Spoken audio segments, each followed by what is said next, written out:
So hello my dear lovely students, आप सभी का फिर से वेलकम है पीपीआई ट्यूटोरियल के पेड कोर्स क्लासेस में।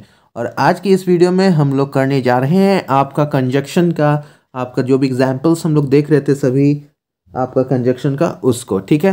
तो कंटिन्यू करेंगे और आज हम लोग स्टार्ट करेंगे हार्डली, बेयरली और स्केयरली, ठीक है।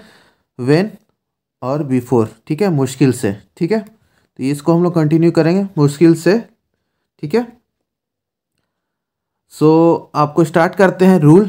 तो hardly, barely, scarcely plus had plus subject plus V3। आगे ये वर्ब फॉर्म्स का आपको स्पेशल मैं बताऊंगा कि वर्ब फॉर्म्स क्या होते हैं, ठीक है। तो अभी इसको लिख लीजिएगा। फिर ऑब्जेक्ट, फिर subject plus V2 plus object. तो ये आपका पूरा रूल है, ठीक है। और दूसरा आपका है hardly plus barely plus scarcely plus did plus subject plus V1 plus object plus subject plus V2 plus object. हो सकता है ना समझ में आए पहली बार में, तो इसको एग्जाम्पल से समझते हैं, ठीक है। So hardly did he reach the station when Mohan went from there, ठीक है। दूसरा है आपका barely had he reach the station before I went from there. तो यहाँ देख सकते हो V2 फॉर्म में। Scarcely did I start my work when my father came, ठीक है, V2 फॉर्म में, ठीक है। तो ये चीज़ आपको याद रखना है, ठीक है। ये दोनों आपको रूल याद रखना है, ठीक है। वैसे ज़्यादा इंपॉर्टेंट नहीं है। देखिए पहले ही मैं बता देता हूँ, हमेशा आपको मैंने कहा जो इंपॉर्टेंट है मैं बता दूंगा। ये डिटेल है, ठीक है। इसको छोड़ भी दोगे इस वाले लेक्चर्स को तो कोई दिक्कत नहीं होगा आपको एग्जामिनेशंस में, लेकिन इसको कर लोगे तो आगे के लिए प्लस पॉइंट है। लेकिन नोट्स जरूर कर लीजिएगा। अगर छोड़ना चाहो तो छोड़ सकते हो, लेकिन जो पूरा डिटेल में करना चाहते हैं इंग्लिश ग्रामर को कि आगे भी काम आए डिफरेंट कॉम्पिटिटिव एग्जामिनेशंस में, या आगे आप जब पैरामेडिकल कोर्स में सिलेक्ट होकर आगे जब दोगे एग्जामिनेशंस इंट्रेंस कॉम्पिटिटिव, तब वहाँ पर भी काम आएगा, ठीक है। तो उसलिए आप इसको कर सकते हो। जैसे कि अब दूसरा देखते हैं, नो सूनर देन, ठीक है। नो सूनर देन जैसे ही वैसे ही, ठीक है। इसका मतलब क्या होगा, जैसे ही वैसे ही। तो नो सूनर प्लस डिड लगाना है, फिर subject plus V1 plus the plus subject, फिर आपका V2 एंड ऑब्जेक्ट, ठीक है। तो ये आपको लगाना होगा, ठीक है। फिर दूसरा है no sooner plus had plus subject plus V3 plus then plus subject plus V2 plus object, ठीक है। तो ये चीज़ आपको लगाना होगा, ठीक। तो एग्जाम्पल्स के माध्यम से समझते हैं। No sooner did I reach the station then you went from there, ठीक है। फिर दूसरा है no sooner did I start reading then my brother came, ठीक है। तो ये चीज़ आपको क्लियर रखना है, ठीक है। तो ये था आपका दो, ठीक है। नेक्स्ट चलते हैं अब, ठीक है। नेक्स्ट है आपका बोथ, फिर सेंटेंस बीच में रहेगा स्पेस है एंड, ठीक है। दोनों या सेंटेंस और, ठीक है। Both Ram and Shyam are reading this book, ठीक है। बोथ आपका, ठीक है, और यहाँ पे एंड है, Ram and Shyam are reading this book. Both I and you, ठीक है, we are sleeping in the bed yesterday, ठीक है। इसके बीच में आपका दोनों तरफ रहेगा दोनों और, ठीक है। नेक्स्ट चलते हैं। एज फिर द ब्लैंक्स, यानी इसके बीच में आपका फिल करना है सेंटेंस एज। सो फिर आपका एज मतलब जितना उतना। As is used before positive and negative sentences, ठीक है। जो आपको मैंने अफर्मेटिव और नेगेटिव सेंटेंस में बताऊंगा वहाँ पे। तो पॉजिटिव सेंटेंस नेगेटिव सेंटेंस क्या होता है, वहाँ पे सेंटेंस वाले चैप्टर में आगे आपको ये चीज़ डिटेल में समझ में आ जाएगी, यानी चैप्टर नंबर 10, ठीक है। So as is use in negative sentence. ये सो एज आपका हमेशा नेगेटिव सेंटेंस में होता है, जो कि जैसे for example not, no, nothing, ये सारे नेगेटिव वर्ड से बने हुए हैं, ठीक है। तो उसको हम लोग बोलते हैं आपका पॉजिटिव और नेगेटिव सेंटेंस। नेगेटिव में आपका नकारात्मक वर्ड्स, नेगेटिव वर्ड्स इस्तेमाल होंगे। क्या होंगे, नेगेटिव वर्ड्स होंगे, ठीक है। तो नेगेटिव वर्ड्स यहाँ होंगे। अब जैसे कि हम लोग देख लेते हैं, I am poor as you, I am not so poor as you, I am not as poor as you, ठीक है। तो ये नॉट क्या है, सारे आपके नेगेटिव वर्ड्स हैं। क्या है, नेगेटिव वर्ड्स हैं। तो नेगेटिव वर्ड्स हैं, तो ये आपका सो लग गया, ठीक है। और आपका पॉजिटिव और नेगेटिव दोनों में एज का इस्तेमाल कर सकते हैं, लेकिन सो एज का सिर्फ आपका नेगेटिव वर्ड्स में, ठीक है। तो ये बात आपको याद रखना, ठीक है। तो ये हो गया आपका, ठीक है। नेक्स्ट आगे बढ़ते हैं। फ्रॉम टू, ठीक है। From to, I went from Patna to Delhi, ठीक है।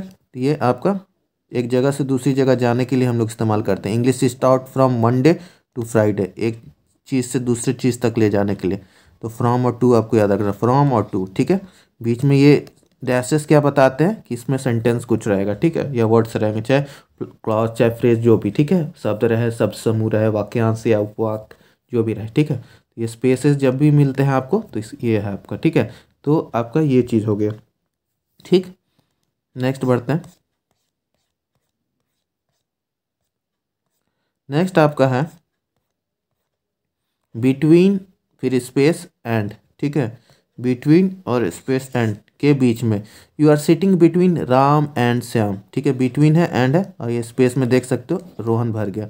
सी standing between a temple and a pond, between और एंड के बीच में ए टेम्पल, ठीक है। इस प्रकार से आपको के बीच में, यानी जब कोई चीज़ के बीच में हो तो उसे हम लोग कहते हैं, ठीक है। तो ये आपका हो गया। नेक्स्ट चलते हैं। टू टू, ठीक है। Tea is too hot to take, ठीक है। तो ये आपका हो गया, tea is too hot to take, ठीक। You are too weak to walk, तुम बहुत कमज़ोर हो चलने के लिए। I am too poor to buy this book, ठीक है। टू टू, ये टू टू का आपको याद रखना, बहुत अच्छा है, वी वी आई कर लीजिएगा, यूज होगा आगे, ठीक है। फिर नेक्स्ट है आपका, ये सारे एग्जाम्पल्स है आपके, ठीक है। सो स्पेस आपका डैट, इतना की। Tea is so hot that it can not be take, ठीक है, can't be take. You are so weak that you can not talk. I am so poor that I can not buy this book, ठीक है। Dot सब में डाल दीजिएगा, full stop. ये आपका हो गया। अब आपका नेक्स्ट आ जाता है ऑल दो स्पेस येट, हालांकि भले ही की, ठीक है। Although I am ill yet I am reading, ठीक है, ठीक है। Though you tried hard yet you didn't succeed, ठीक है। Although I am suffering from blood cancer yet I am happy, ठीक है। एल्स स्पेस हो गया बट, कुछ और लेकिन। Everybody else is going to market but Rohan. I have nothing else but phone. There is nothing else but a lot of love there, ठीक है। Everybody else is going to the market but Rohan, ठीक है। तो ये आपको else और but, कुछ और लेकिन, ठीक है। तो इस तरह से आपको करना है इसे। और देख लेते हैं। It is nothing else but foolish, ठीक है। एल्स और बट, ठीक है। There is nothing else but flower there, ठीक है। अब रैदर देन का हम लोग क्यों करते हैं, के बजाय। I take tea rather than coffee, ठीक है। Rather than. You read English rather than Hindi. I like to beat rather than to love, ठीक है। ये आपका रैदर देन का हो गया। नेक्स्ट चलते हैं। इसमें जानता हूँ बहुत सारा है, लेकिन इसको नेगलेक्ट भी कर सकते हो, छोड़ना चाहो तो छोड़ सकते हो, लेकिन नोट कर लीजिएगा, ठीक है। क्योंकि मैं आपको हमेशा स्मार्ट वर्क बोला हूँ, तो ये आपका नेसेसरी नहीं है, लेकिन इसका मतलब ये तो नहीं मैं छोड़ दूँ। तो पीपीआई तो ऐसी नहीं है कि जो आपका नहीं है इंपॉर्टेंस तो छोड़ दिया जाएगा, ठीक है, उसको कराया जाएगा आपको, ठीक है। लेकिन आप इसे छोड़ सकते हो, अगर पैरामेडिकल लेवल का देखा जाए तो इसको नहीं भी करोगे ये एग्जाम्पल्स कंजक्शंस के, तो ज़्यादा दिक्कत नहीं होगी, ठीक है। लेस्ट, फिर आपका स्पेस, शुड, कहीं ऐसा ना हो, ठीक है। Work hard lest you should fail in the exam, ठीक है। Write correct address lest then letter should go anywhere else, ठीक है। तो ये सब आप छोड़ सकते हो, ठीक है। आई नो थोड़ा सा हार्ड लग रहा होगा बहुत से स्टूडेंट्स को, लेकिन करना चाहो तो कर लीजिएगा, नहीं तो नोट्स करके छोड़ दीजिएगा। नॉट इम्पॉर्टेंट, नॉट वीवीआई, ठीक है। तो जो भी इंपॉर्टेंट रहता है मैं आपको ऑनेस्टली बता देता हूँ, तो एग्जामिनेशन पॉइंट ऑफ व्यू से इंपॉर्टेंट नहीं है, ठीक है। तो इसको आप छोड़ सकते हो, ठीक है। सो द सेम दैट, वही, ठीक है। He is the same boy that can not come yesterday. You are the same student that is reading this book, ठीक है। तो आपको बस यही मैं एक्सप्लेन करना चाहता हूँ कि आप चाहो तो इसे छोड़ सकते हो, ठीक है। इंपॉर्टेंट नहीं है, ठीक है। जो भी कंजक्शंस का हम लोग किए, आपको मैंने पर्पस यही था कि आपको सब चीज़ डिटेल में हो जाए, ठीक है। सब चीज़ डिटेल में आपका हो जाए, ठीक है। तो आप छोड़ देना, इसे छोड़ना है तो, लेकिन बाकी और कुछ भी अभी तक नहीं छोड़ना है। बाकी सारा चीज़ आपका पैरामेडिकल के लिए बहुत इंपॉर्टेंट है और आगे भी आपको ये काम देगी, ठीक है। पैरामेडिकल के लिए सारे इंपॉर्टेंट है और आगे भी आपको सारे इंपॉर्टेंस देंगे।